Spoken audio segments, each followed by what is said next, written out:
tutorial, we're going to talk about different parts of circles. So you can see that we have some terms here on the left side: a circle, radius, chord, and diameter. A circle is all sets of points that are equidistant from a center point. So if you have a center point here, and we can name that center C, for instance, every single one of these points on the circle are the same distance away from that center. And the way that we would notate circle C is we would put a little circle with a dot in the middle that's center, and we would call it circle C. Radius is a segment whose endpoints are at the center and on any point on the circle. So let's say if you have point C, that's your center here, then the radius is a segment that goes from point C and the other endpoint is somewhere on that circle. So let's say that maybe the other point here is point D. So this distance is what we call the radius. And we could say this is segment CD. That is the radius for that particular circle. A chord, on the other hand, it's still a segment, but the endpoints are both on the circle. So a radius had this endpoint on the center. A chord has both endpoints somewhere on the circle. So if, for instance, these two are the endpoints to your segment, then that could be considered a chord. So maybe this is the chord AB. And so you would write that with segment AB. A diameter is a very special type of chord. So it's still a chord, meaning that both endpoints are on the circle, but a diameter has to pass through the center. So if this is our center point right here, then a diameter is going to go from an endpoint on the circle directly through the center to another endpoint on the circle. So the diameter goes from this point over to this point. So let's say if this was D and E, then this would be diameter DE, and it's still a segment, so we use the segment symbol. Again, it's a chord, both endpoints are on the circle, it's just passing through the center. Secant. A secant line is a line that intersects a circle at 2 points.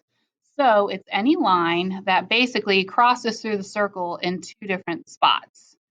So here we have a line, and I can see that it intersects the circle here. We could maybe say this is point M, and here this is point N.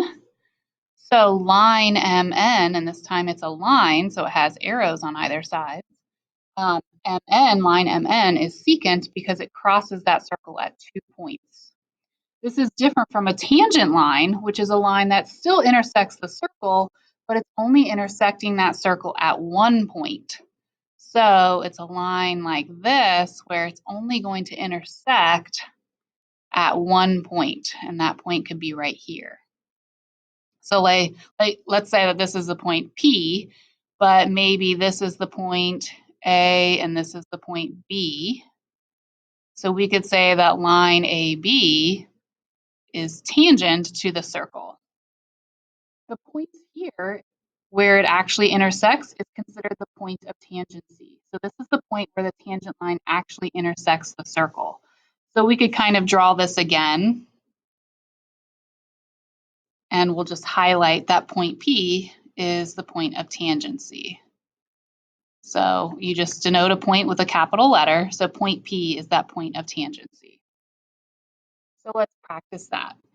We have an example here for this diagram, and you're going to be asked to find all of those different parts. So the center, radius, chord, diameter, secant, tangent, and point of tangency.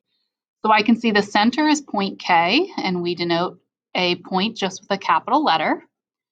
The radius, as a reminder, is a segment whose endpoint is at the center and then is also has another endpoint on the circle. So there's multiple.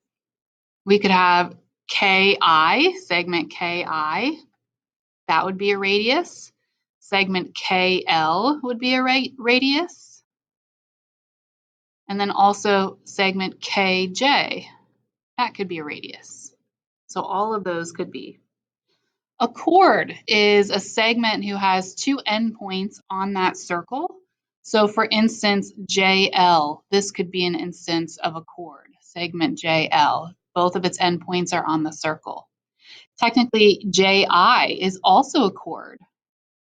It happens to be a very specific chord. It's the diameter as well. So segment JI or IJ, however you want to write it, this is a chord, but it's a very special chord. You could also technically say that this segment from H to I, this is a segment. Yes, it's lying on a line that's much longer, but technically segment HI would also be a chord. Secant, remember secant is a line that intersects the circle in 2 points. So for instance, this line here, and now there's 3 points on the line, G, H, and I. So you can use any of those 2 points to name the line. So for instance, if I said line GH, we just can write it like that, or HG or GI. There's combinations for that line. But this line, both of those, or I'm sorry, the line intersects at both of these points. So we can call it secant. You could have used HI, you could have used JL. JL is a segment, so we would say that this is segment JL, but it is still going to be secant because it's intersecting in 2 points. A tangent line intersects the circle only at 1 point. So this line here, GJ, would be a tangent line. And the point of tangency here would be point J.